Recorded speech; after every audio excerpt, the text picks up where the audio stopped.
बुधवार से लगभग पूरे दक्षिण भारत में लॉकडाउन लग जाएगा। लगातार बढ़ते लॉकडाउन से अर्थव्यवस्था पर संकट का साया गहराता जा रहा है।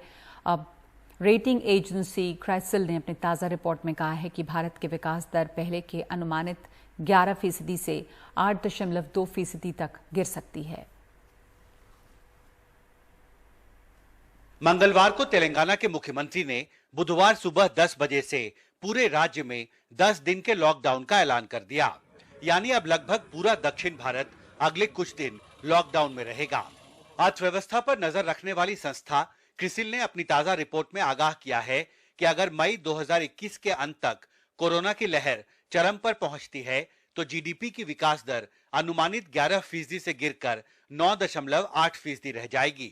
लेकिन अगर कोरोना की लहर जून 2021 के अंत तक चरम पर पहुंचेगी तो जीडीपी विकास दर अनुमानित 11% से गिरकर सिर्फ 8.2% रह जाएगी।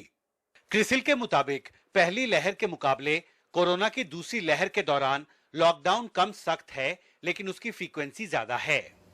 रेटिंग एजेंसी ने जीडीपी की बेस फोरकास्ट को 11% पर बहाल रखा है, लेकिन उसके नीचे गिरने का अंदेशा भी जताया है। कोविड 2.0 की जो लहर इस वक्त भारत में चल रही है उसने स्मॉल मीडियम एंटरप्राइजेस को भी बहुत बुरी तरह से प्रभावित किया है।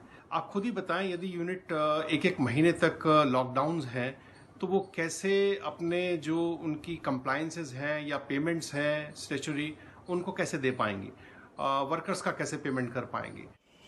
क्रिसिल दूसरी भारतीय रेटिंग एजेंसी है जिसने पहले अनुमानित जीडीपी दर में गिरावट का अंदेशा जताया है।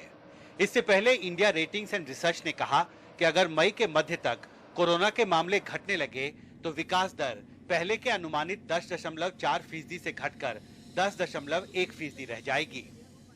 स्थितियां काफ़ी तेज़ी से बदली। मार्च और अप्रैल के महीने में जिस हिसाब से कोविड का दूसरा वेव आया, जो कि अभी तक चल रहा है, तो इसके मद्देनज़र हमने अपने जीडीपी ग्रोथ को रिवाइज़ किया और रिवाइज़ करके अब हमने उसे 10.1% पे रखा है। मूल स्थिति ये है कि ये जो सेकेंड वेव ऑफ कोविड-19 है, इसका जो असर है वो पहले वेव से कहीं ज़्यादा व्यापक है। तेलंगाना में लॉकडाउन के ऐलान के साथ ही दक्षिण भारत के साथ साथ अब पूरे देश में आर्थिक दृष्टिकोण से महत्वपूर्ण लगभग सभी राज्यों में लॉकडाउन लगाया जा चुका है।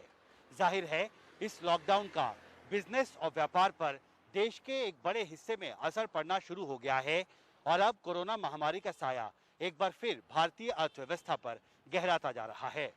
दिल्ली से हिमांशु शेखर, एनडीटीवी इंडिया।